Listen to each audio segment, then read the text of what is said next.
voulez partir en Corée, vivre le Korean Dream, mais vous ne savez pas comment faire. Eh bien, installez-vous simplement devant cette vidéo. Je vais vous expliquer de A à Z comment faire et vous serez sûr à la fin de cette vidéo comment avoir votre PVT, je vous l'assure. Mais un PVT, c'est quoi? Un PVT, c'est un permis voyage-travail qui vous permet de voyager dans un pays pendant 1 an. C'est malheureusement pas renouvelable et il y a plusieurs conditions qu'on va voir juste après dans le pays que vous souhaitez. Nous, aujourd'hui, on va attaquer la Corée parce que c'est le pays dans lequel je suis et c'est le PVT que je suis en train de faire. Donc, je suis plutôt bien placé pour vous en parler. J'avais un peu galéré pour les démarches et c'est pour ça que je fais cette vidéo, pour vous aider au maximum. Et normalement, asseyez-vous dans cette vidéo. Ça va être très simple et très facile et très efficace. Mais du coup, c'est quoi les prérequis pour pouvoir partir en PVT? Malheureusement, le PVT n'est pas ouvert à tout le monde. Il y a plusieurs prérequis pour faire un PVT en Corée. Je les ai écrits ici, mais à mon avis, vous n'allez pas les voir, donc je vais vous les citer. Premièrement, il faut résider en France ou en Belgique. Nous, on va se concentrer sur la France parce que moi, je suis français, je connais les démarches pour faire le PVT en France. Il faut être âgé de 18 à 32 ans, maintenant en 2024, pour pouvoir faire un PVT. Après ce stade-là, ce sera pas possible. Et avant, non plus. Il ne faut pas être accompagné de son enfant, c'est-à-dire d'un enfant à charge. En gros, pour les jeunes parents, ça va être compliqué de le faire. Il faut avoir un passeport valide sur toute la durée du voyage, donc pendant 1 an. S'il se périme pendant le voyage, vous ne serez pas accepté pour votre PVT. Il va falloir justifier une couverture maladie, donc une assurance sur toute la durée du voyage, c'est-à-dire du jour où vous arrivez ou du jour où vous partez. S'il y a 1 jour de décalage, ça ne marchera pas malheureusement. Avoir sur son compte en banque et pouvoir le justifier 2500 €. Ça, on en reparlera un petit peu plus tard dans la vidéo quand je vous expliquerai tout en détail. Ne pas avoir de casier judiciaire, ça aussi c'est à justifier, mais vous inquiétez pas, on va passer par toutes les étapes, on va tout expliquer ensemble. Et être en bonne santé. En gros, il va vous falloir un certificat médical datant de moins de 3 mois en anglais qui prouve que vous êtes en bonne santé et apte à partir en Corée. Maintenant, on va passer par les étapes un petit peu plus fastidieuses. Il y a beaucoup de documents à préparer et on va les faire ensemble parce qu'il y en a qui sont pas forcément faciles et je trouve que sur internet, c'est un petit peu compliqué de les trouver et surtout en vidéo YouTube en France. Donc c'est parti. Ok, vous validez tous les prérequis, maintenant passons à l'étape suivante. On va passer par toutes les étapes un petit peu fastidieuses pour faire ce PVT. Il y a beaucoup de choses à faire, beaucoup de documents à préparer, mais une fois que c'est fait, vous n'aurez plus qu'à attendre de recevoir votre petit visa et être prêt à partir. Moi, comment j'ai fait mon PVT? Je suis passé par l'agence Rapid Visa, c'est simple, efficace et il y a un support, franchement c'est incroyable. Il faut savoir que les démarches sont vraiment les mêmes, la préparation des documents est la même pour tous les trucs, mais moi je suis passé par Rapid Visa parce que j'avais juste à leur envoyer mes documents numériques en ligne, puis mon passeport et après c'était fini, ils se chargeaient du reste. J'avais pas vraiment le temps de me charger de tous les documents, si je faisais une erreur de tout renvoyer, etc. J'avais vraiment pas le temps de faire ça, donc j'ai préféré passer par une agence, mais sachez que c'est complètement possible de le faire sans passer par agence. On va commencer par le document le plus chiant de tous. Cliquez dans le lien en bio Rapid Visa, vous cliquez sur PVT H1 comme ceci, vous choisissez document à télécharger et on va passer au Visa Form, le fameux Visa Application Form, et celui-là c'est vraiment le plus chiant, j'ai un peu galéré à le faire, j'avais même fait des erreurs, j'ai dû demander à Rapid Visa de le corriger, etc. Il a été renvoyé je crois 1 ou 2 fois, donc vraiment je vous fais cette vidéo, suivez, je vous en prie de A à Z ce que je vais vous dire pour pouvoir ne pas faire d'erreur et ne pas avoir à renvoyer les documents à chaque fois, c'est vraiment chiant, surtout si vous êtes un peu pressé, vous prenez pas trop le temps de faire votre PVT, genre beaucoup de mois à l'avance. Moi je l'avais fait 1 mois et demi à l'avance, donc suivez ce que je vais vous dire pour ce document, c'est le plus dur de tous. Une fois que vous aurez passé cette étape, le reste ce sera vraiment simple, ne vous inquiétez pas. Donc vous arrivez sur ce fameux document. La première chose à faire, vous allez faire comment? Vous allez mettre family name, votre nom de famille, et given name, votre prénom. Une fois que ça ce sera fait, le 1, 2, on ne remplit pas, on coche la case male ou female, ça c'est en fonction de vous, et vous notez la date de naissance de cette manière-là, année, mois et jour. Ensuite, vous rentrez votre nationalité en anglais. Il faut que ce soit rempli absolument en anglais ce document. Donc, vous remplissez tout en anglais. Moi, j'ai mis French parce que je suis français. Et du coup, ça va être la même pour vous. Country of birth, vous mettez France parce qu'ils disent France, même en anglais. France. Et votre numéro national d'identité. Alors ça, vous ne mettez pas le numéro sur votre carte d'identité, ni votre numéro sur votre carte vitale. Vous mettez votre numéro de passeport. C'est très important. Parce que c'est comme ça que Rapid Visa le recommande et moi c'est comme ça que j'ai fait et j'avais pas eu de soucis à ce niveau-là. Donc là vous mettez votre numéro de passeport. Ensuite dans la case en dessous 1.8, si vous êtes déjà rentré en Corée sous un autre nom, mais j'en doute, vous mettez oui et dans ce cas-là vous mettez les noms dans lesquels le nom avec lequel vous êtes rentré, mais de manière générale vous mettez non. On passe à la suite. Là vous allez cocher long term visa, donc 90 jours. Et dans Statute of Stay vous allez mettre Working Holiday Visa-H-1. Enfin, Working Holiday Visa, un espace H-1. En fait, H1, c'est juste le visa Working Holiday, mais comme ça, tout est clair et quelqu'un qui va avoir votre document, il va comprendre directement que vous venez en Working Holiday Visa, en H1, et comme ça, il n'y a pas de problème. For official use only, vous enlevez, il n'y a pas de souci, on s'en sert pas, et on passe directement à la catégorie 3. Alors la catégorie 3, du coup, bah là, c'est votre passeport, donc vous pouvez compléter tout seul, donc vous mettez régular, vous mettez votre numéro de passeport comme on vous l'a demandé juste avant. Vous remplissez ça, franchement c'est facile. Est-ce que vous avez d'autres passeports valides? Donc ça je pense que ce soit pour les binationaux. Si c'est le cas, bah, vous le mettez oui, mais là pour la plupart des gens je suppose que ce n'est pas le cas, donc vous mettez non. Et vous rentrez encore les informations de l'autre passeport. Donc là pour la catégorie 3 c'est ça. Donc la catégorie 4 c'est facile, vous mettrez votre adresse où vous vivez. Enfin vous n'avez pas besoin de remettre l'adresse en 4.2 si c'est la même adresse. Votre numéro de téléphone, adresse mail et votre emergency contact, donc le contact d'urgence que quelqu'un peut appeler si vous avez vraiment un problème ici en Corée. Donc là vous remplissez tout ça. Donc marital status, etc. Donc si vous mettez single, vous n'avez pas besoin de compléter le reste. Si vous êtes marié ou divorcé, vous pouvez le compléter à votre aise, parce que moi je ne connais pas votre vie malheureusement, donc je ne peux pas vous aider à compléter le nom de votre femme, etc. Si vous avez des enfants, oui, non, vous mettez. Si oui, le nombre d'enfants. Education, vous mettez le diplôme que vous avez, donc soit bachelor, soit master, soit le bac. Et vous rentrez le nom de l'école et dans quelle ville. Donc ça vraiment, il n'y a pas de piège, c'est simple, efficace.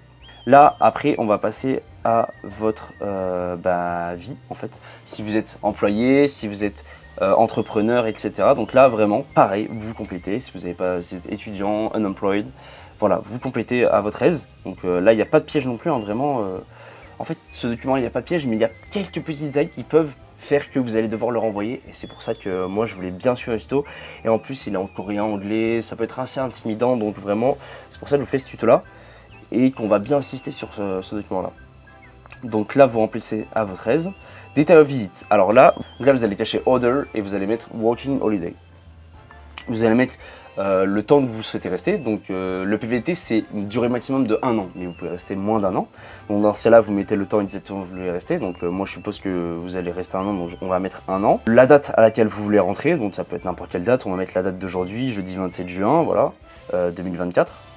Voilà, donc 2024. Et en fait, là, ça va être très important. Donc quand vous allez venir, essayez de prendre à l'avance un Airbnb ou viser un hôtel que vous voulez prendre. Et là, c'est très important. Dans Address in Korea, vous allez marquer l'hôtel dans lequel vous allez arriver les premiers jours. Ou alors la première semaine dans le Airbnb, vous allez rester pour pouvoir trouver un appartement. Et pour les plus chanceux d'entre vous qui ont déjà trouvé un appartement à l'avance, vous mettez votre adresse de l'appartement.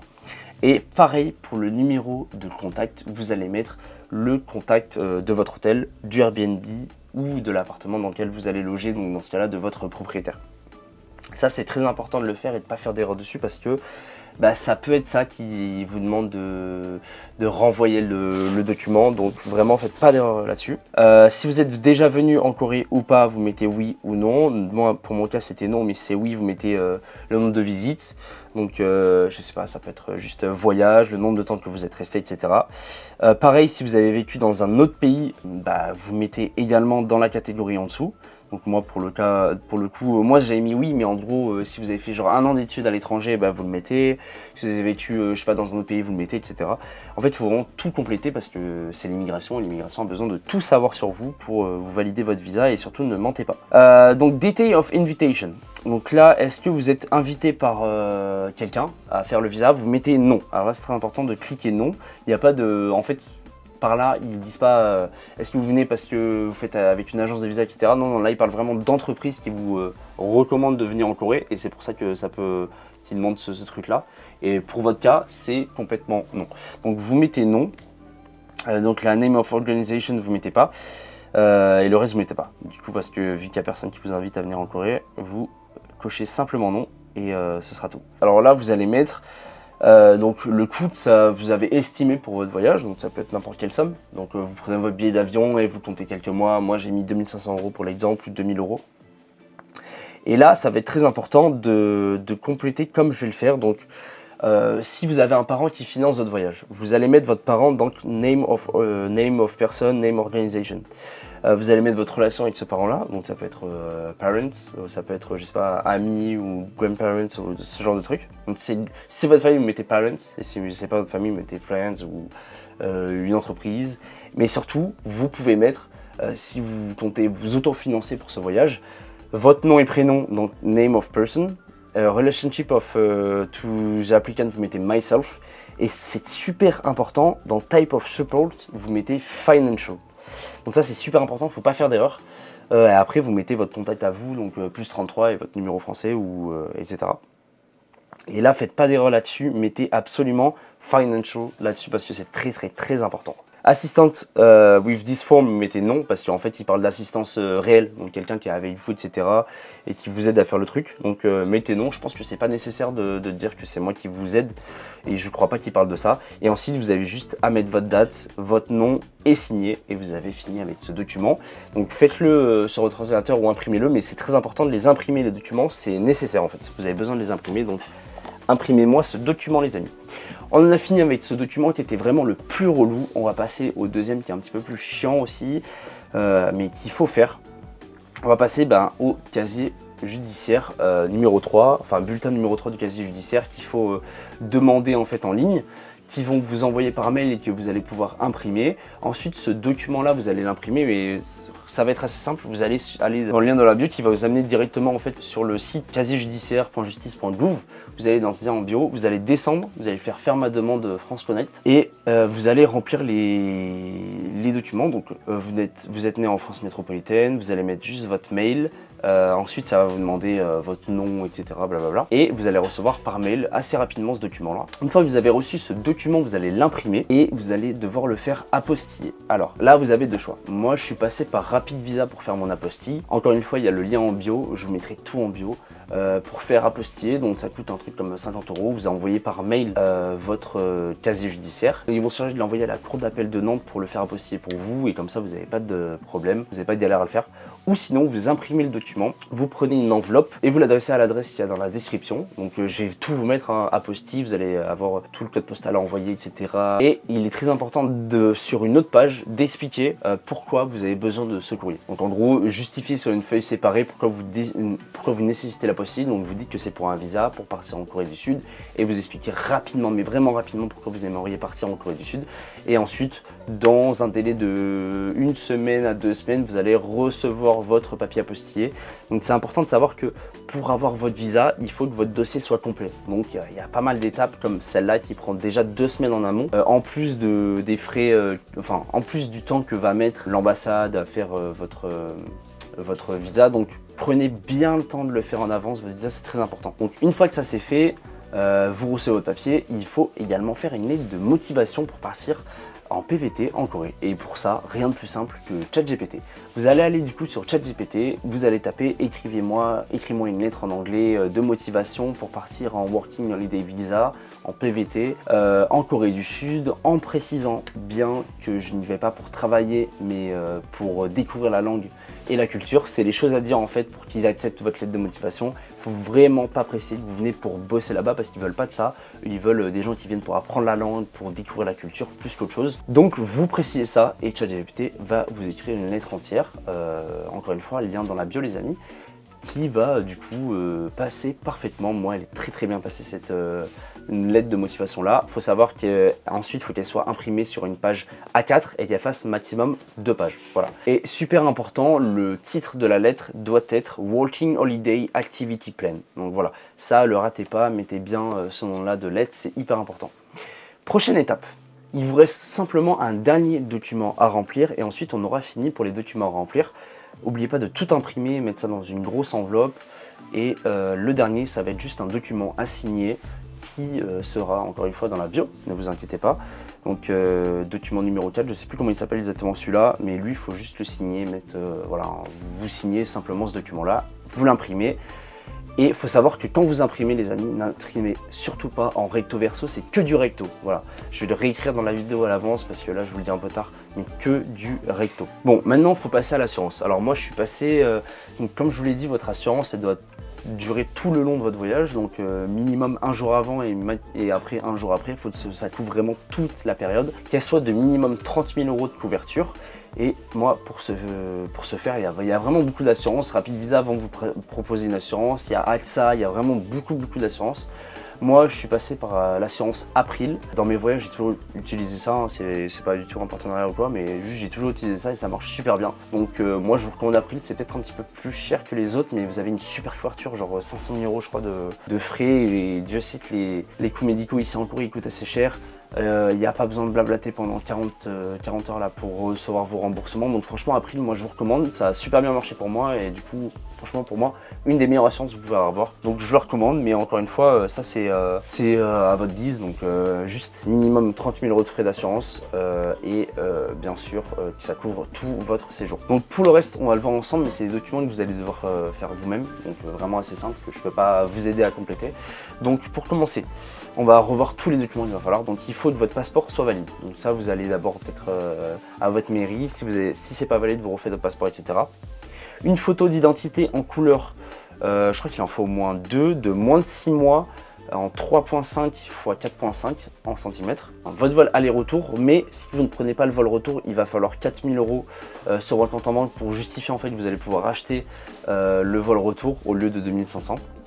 Un certificat médical en anglais, du coup indiquant que vous allez très bien. 2500 € sur votre compte en banque, ou 4000 si vous ne prenez pas le vol retour. Et surtout, il faut que ce soit signé et tamponné par votre banque. Et donc un papier à imprimer.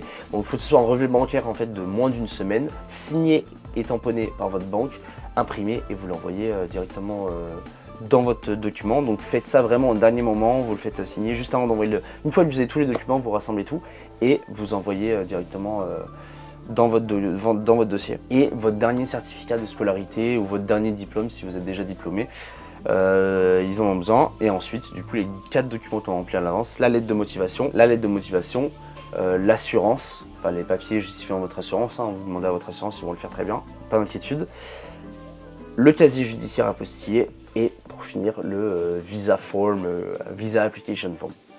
Une fois que vous avez tout ça, vous n'avez juste pas passer par Rapid Visa ou alors envoyer directement votre dossier à l'ambassade. Je vous mettrai aussi l'adresse dans la bio. Et vous avez juste à attendre de recevoir votre visa. J'espère que cette vidéo vous aura plu et vous aura aidé. Attention le passeport, sans protège passeport. C'était le Biz et si vous avez n'importe quelle question, je vous affiche mon Instagram juste ici. Je serai ravi de pouvoir vous aider les amis si vous avez quelconque problème. Abonnez-vous à la chaîne, likez la vidéo, commentez si j'ai oublié des choses, mais je ne pense pas. Et partagez à vos amis qui désirent partir en Corée. C'était le Biz, on se retrouve la semaine prochaine pour une nouvelle vidéo. À très bientôt, ciao.